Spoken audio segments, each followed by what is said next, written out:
Hello, today we're going to show you how to remove the top glass panel from your bespoke model Samsung refrigerator.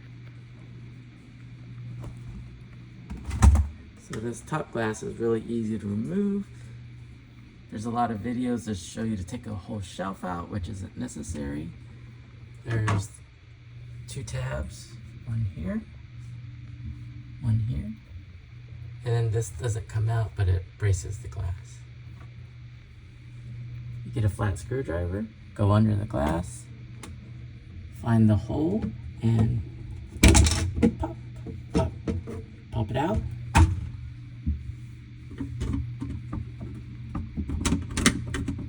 Pop it out. And now your glass comes out. Be sure to mind the clip when you slide it out. And you can clean it. Good luck.